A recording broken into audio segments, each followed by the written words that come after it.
መድብል እንግዲህ ከጓደኛዬማ ትህትና አትበልጥብኝም በማለት ትህትናን አሳልፎ ሊሰጥ ተስማምቷል። በዚህም የተነሳ እንግዲህ ዝና አንድ ትልቅ ነገር ማሳሰቢያም ሰጥቶታል። የሰጠውም 24 ሰዓት ነበረ። እነዛ 24 ሰዓቶች አሁን ላይ ያለቁ ትንሽ ደቂቃዎች ቀርተውታል።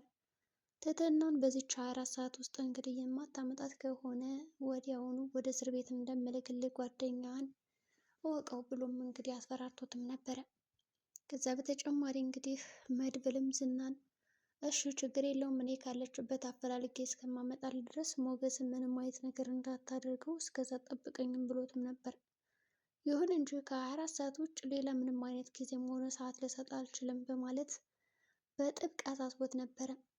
መድብልም እሺ በማለት እንግዲህ ይህንን 24 ሰዓት ያለውን ለመጠቀም ሞክሯል። በዚህ ቅጽበት ታዲያ በመጀመሪያ ደረጃ ማድረግ የፈለገው እንግዲህ ጠበቃው የእውነት ሞቷል ወይስ ደግሞ አልሞተም የሚለውን ነገር ለማረጋገጥ ያላደረጋቸው ጥረቶች የሉም ነበረ። ግን በአጭሩ ተሸውዷል። የእውነትም እንደሞተ ካወቀ በኋላ ጉዳዩን እንዴት አድርጌ ማስተካከል አለብኝ በማለት እንግዲህ እያብራራ እንዲሁም ደግሞ እያስተካከለ ይገኛል።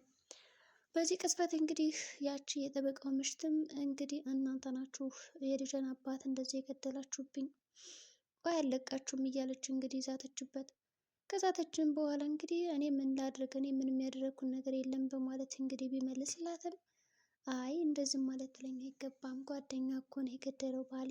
ታዲያ አሁን እነዚህ ሁለት ልጆች እንዴት ነው የማሳደጋቸው? እስኪ መልስ ስጠኝ በማለት እንግዲህ መድብልን አፋጣ ይዘውም ነበረ። መድብልም እንግዲህ ከዛ ለቀስተኛ እንደምንም ብሎ ራሱን ተቆጣጥሮ ወጥቷል። ታዲያ ከወጣም በኋላ እንግዲህ ብዙ ነገሮችን እያደረገም ነበረ። እሺ ምን ላድርግ አሁን ትህትና ያለችበትን ነገር አላቅም እያለ እያሰበ በነበረበት ሰዓት እንግዲህ ትህትና ለመድብል ተደውላለች። እሷም መድብል ከዛን ቀን በኋላ አውርተን አናውቅም አይደለም ያኔ ለእኔ ብለህ እንግዲህ ህይወትህን አደጋ ላይ ጥለህም ነበረ። ታዲያ በዛ ቅስፈት እንግዲህ መተህ ስላየህን እንዲሁም ደግሞ ብዙ ነገሮችን ስላደረክ ያው አመሰግናለሁ ትለዋለች። እንዴት በማለትም እንግዲህ ጠየቀ። እና ታዲያ አሁን የት ነሽ በማለትም እንግዲህ መድብል ይጠይቃታል። ትህትናም እንግዲህ እሺ ትልና ያለችበትን ቦታ ነበር የነገረችው። መድብል ምንም አይነት አማራጭ የለውም። ስለዚህ ትህትናን አሳልፎ ከመስጠት ውጭ ሞገስን ወደ እስር ቤት መውሰድም ሆነ መላክ አይፈልግም እና እሺ በማለት እንግዲህ መጥቷል ማለት ነው። የሆነ ሆኖ እንደምንም አድርገው እንግዲህ መጥተዋል። መድብልም እንግዲህ ለዝና አሳልፈው ከመስጠቱ በፊት ትህትናን በጣም ይቅርታ ጠይቋታል። ትህትና እኔ በእርግጥ አላውቅሽም አታውቂኝም እና እንደምንም አድርጌ እንግዲህ ይህን ጓደኛዬን ከእስር ከሞት መታደግ አለብኝና በዚህ ቅጽበት እንግዲህ እኔ ማድረግ ያለብኝን ነገር አድርጋለሁ። እናም አሳልፌ ልሰጥሽ ነው ይቅር በይኝ። በዛ ሰዓት እንግዲህ አንቺን እንደምንም አድርጌ አስወጥቼሽ ነበረ። አሁን ደግሞ ጭንቅ መጥቶብኛል ይቅር በይኝ በማለት እንግዲህ ይቅርታ አድርጎላታል። ትህትናም እንግዲህ የመድብልን ሁኔታ አይታ ተረድታ ምንም ችግር የለውም መድብል እኔ ድሮም ለመስዋዕት ነው የተፈጠርኩኝና አሁንም ቢሆን ሄጄ ያንን ሰውዬ ኩላሊቴን ካልሰጠውለት በጭራሽ የሚፈታኝ አይደለም። ስለዚህ አሳልፈ ስለሰጠኝ እኔ ምንም ቅር አይለኝም። ምክንያቱም ተገደነው እንጂ ወደ አይደለም። ባትገደን ነው ይህንን ነገር አፈጽምም። ምክንያቱም ለማታውቃት ሰው ስትል ህይወትህን አደጋ ላይ ጥለህ በዛ ጭንቅና ድቅድቅ ጨለማ አሳልፈህ እናስወጥተኝም ነበረ። አሁን ግን እንደዛ አይሆንም እና አታስብ በማለት እንግዲህ ያው ይቅርታ አድርጋለት ትሄዳለች። ታዲያ በዚህ ቅጽበት እንግዲህ ዝና አገኘው ብሎ ትህትና ሊይዛት ሲል ወዲያውኑ ከጀርባ እንግዲህ አጅሬ ጠበቃው በህይወት እንዳለ ይገነዘባል መድብል። እንዲች ነች ለካ ዝና ይህን ያክል ጊዜ ሲጫወትብኝ ነው የቆየ አይደለም በማለት እንግዲህ ያሰብና ሁኔታዎችን ካየን በኋላ እሺ እሰራልሃለሁ በማለት እንግዲህ አሳልፎ ሊሰጣት የነበረው መኪና ውስጥ አብሮ ቁጭ ብለው ካያቸውም በኋላ የማይችል ልጅ አልሰጠም የራስ ጉዳይ በማለት ይዟት ይመለሳል። አሁን መድብል ትህትናን አሳልፎ ሊሰጥ የተዘጋጀ ሲሆን ግን ደግሞ መስጠት አልፈለገምና ሻውዷታል። ይኸውልሽ አንቺ ከዚህ መኪና ውስጥ መውረድ የለብሽም።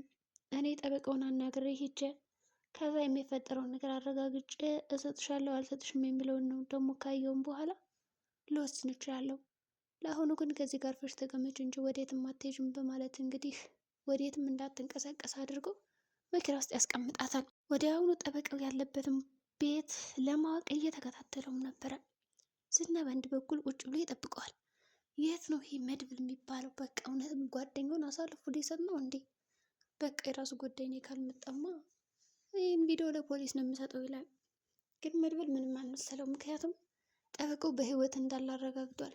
ስለዚህ ደወለለትና እሺ አጀሬ ልትሸውደኝማ አልሞከርክም። በእርግጥ ተሸውጀ ነበር የተወሰነ ጊዜ እና ጠበቃው በህይወት እንዳለ ስላየው አሁን ላይ እንኳን የፈለገውን ነገር ማድረግ ትችላለህ። መኪና ውስጥ ቁጭ ብላችሁ ስትወሩ አይቻችኋለሁ በአንድ እና ሞገስን አሳልፌ እሰጣለሁ የምትል ከሆነ ራስ ላይ እንግዲህ እንደፈረድክ ቆጥረው በማለት በስልክ ዝትበትና ጥሎትም ይሄዳል። ከሄደም በኋላ እንግዲህ ዝና ወይኔ በቃ ሁሉ እንግዲህ ጠበቃው እየተንቀሸቀሸ ቅዴን አስጠፋብኝ በማለት እንግዲህ ቀጥል ይላል። ስለዚህ ምን ማድረግ አለብኝ በማለት እያሰበ ነው። ሌላ አዲስ ተንኮልና ክፋት እያሰበ ነው። ትትና እኮ በእጁ ልገባ ትንሽ ደቂቃ ነበር የቀረች። ታዲያ ምን ይደረጋል? አመለጠችው። ብሩክና ሞገስም እንግዲህ ተጨንቀዋል። የእውነት አሳልፎ ምሳጣት ከሆነ በአሁኑ የምታመልጥ አይመስለንም እያሉ ተጨንቀውም ነበር። ስለዚህ ሉላም ያላት አማራጭ እስር ቤት እንዳገባብኝ አልፈለግም፣ እስር ቤት ከገባህ ከአንተ ጋር ነው መኖር የምፈልገው እንጂ ከነ መድብል ጋርማ አልኖርም እያለችው ነው ያለችው። ምክንያቱም እስር ቤት ከገባ እሱ ብዙ ነገሮችን እንደምታጣ ጠንቅቃ ታውቃለች እና ማለት ነው። እንደምንም አድርጋ እንግዲህ እንድታባብለው ሞከረች።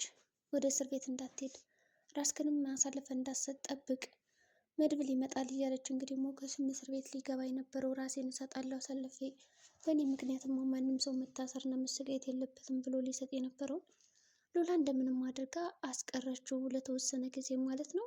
ከዛ በተጨማሪ እንግዲህ ምንድን አደረገችው? በቃ አይዞህን ሁልጊዜም ከጎን ነኝ፣ ይህ ዝና የሚባለውን ፈርተን እስከ መቼ እንቀራለን? ታገስ እያለችውም ነበረ። ከዛ እንግዲህ የሸው ማለት ጉዳዮችን ያው እያረጋገጡ እንዲሁም ደግሞ ብዙ ነገሮችን እያደረጉ ነው የቆዩት። ስለዚህ አሁን ጠበቃው እንዴት ይሆናል ነው በመጨረሻ ምን ሊያደርግ ይችላል? ጠበቃ አሁን መድብል አይቶታል። ስለዚህ መደበቅ ያለበት የት ነው? በእርግጥም ዝና ማንም ሰው ሊያገኝ ከሚችልበት ቦታ ሂደ ተደበቅ፣ ግን አንድ ሰው ያገኘህ ዕለት እኔ ስብርብር አድርገን የምጥል ብሎታል። አሁን ላይ ዝና የሀሳቡ በቃ ሞቷል ብሎ ቢያስብም ግን መድብል ነቅቶበታል። ችግሩ አሁን መድብል እንዴት አድርጎ ይህንን ጠበቃ ያገኘዋል? ምክንያቱም ጠበቃው ዞር ብሎ ወደኋላ ሲመለከተው እያየው ነበረ። እዛ ጋር መድብል እንዳለ ተገንዝቧል። አይቶትም እንደነበረም ደንግጧል። በእርግጥ ይሄ ጠበቃ ህይወቱን ስላተረፈለት ለዝና መስዋዕት ሊከፍል ይችላል ብዬ አስባለሁ እንደኔ። ስለዚህ መድብል ሊጨብጠው አይችልም፣ ከቦታ ቦታ ይቀይራል ብዬ አስባለሁ። እንግዲህ ይደበቃል በደንብ እና አያገኙትም። ጠበቃው ከተገኘ ግን ሁሉም ነገር ቀላል ሊሆን ይችላል ለመድብል ማለት ነው። እንግዲህ የዛሬው ቪዲዮአችን ይመስላል። ቀጣይ ቪዲዮ እስከምንገናኝ መልካም ጊዜ